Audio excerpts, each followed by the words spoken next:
Klasifikasi tanah. Klasifikasi tanah dapat dilakukan dengan dua cara.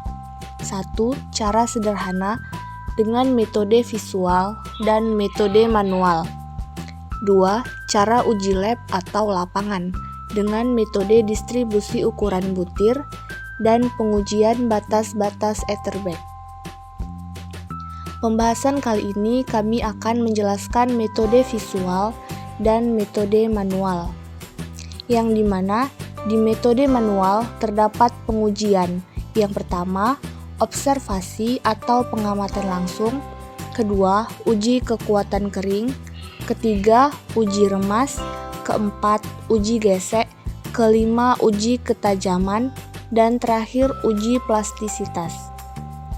Adapun bahan-bahan pengujian yang digunakan yaitu kerikil kasar, kerikil halus, pasir kasar, pasir halus, dan tanah lempung. Langsung saja, yang pertama adalah metode visual. Untuk tanah yang berbutir kasar dengan analisa ukuran butir. Kerikil dengan ukuran butiran 20-63 mm. Pasir ukuran butiran 3-6,3 mm. Lempung dengan ukuran butiran 0,2-2 mm. Selanjutnya, metode manual. Yang pertama itu ada observasi atau pengamatan langsung.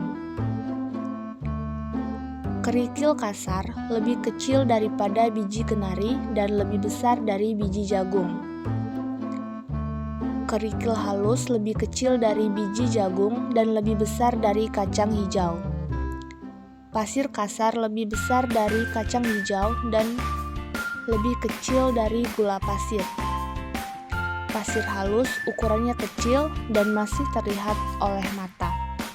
Selanjutnya, percobaan kekuatan kering.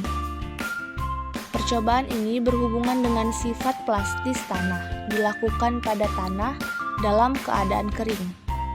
Nah, dari percobaan ini, dari tanah lempung atau clay, tanah sulit dihancurkan dengan tekanan jari yang kuat. Tanah ini memiliki kekuatan kering yang besar. Sedangkan tanah pasir, tanah dapat pecah dengan sendirinya bila disentuh. Maka disimpulkan bahwa tanah ini tidak memiliki kekuatan kering. 3. Percobaan remas. Percobaan ini berkaitan dengan sifat dari plastis tanah. Nah, yang pertama adalah tanah lempung. Tanah lempung mudah digulung dan diremas, disebut tanah plastisitas tinggi atau high plasticity. Sedangkan pada tanah pasir sulit digulung atau dilengketkan kembali, disebut tanah dengan plastisitas ringan atau light plasticity. Percobaan gesek. Jadi setelah tangan kita dibasahi yang bertujuan untuk mengetahui bahwa tanah lempung akan memberikan rasa licin dan lengket pada telapak tangan, sedangkan pada tanah pasir akan terasa kasar dan menggores pada telapak tangan. Tes ketajaman atau cutting test. Untuk tanah lempung, apabila permukaan dipotong, permukaan akan terlihat halus dan mengkilap. Sedangkan pada pasir apabila dipotong, permukaan yang dipotong kasar dan tidak merata. Untuk percobaan yang terakhir yaitu uji plastisitas, yaitu dengan cara memasukkan tanah ke dalam ember yang berisi air. Nah, untuk tanah lempung, partikel butiran tanah seperti larut dengan air dan mengendap.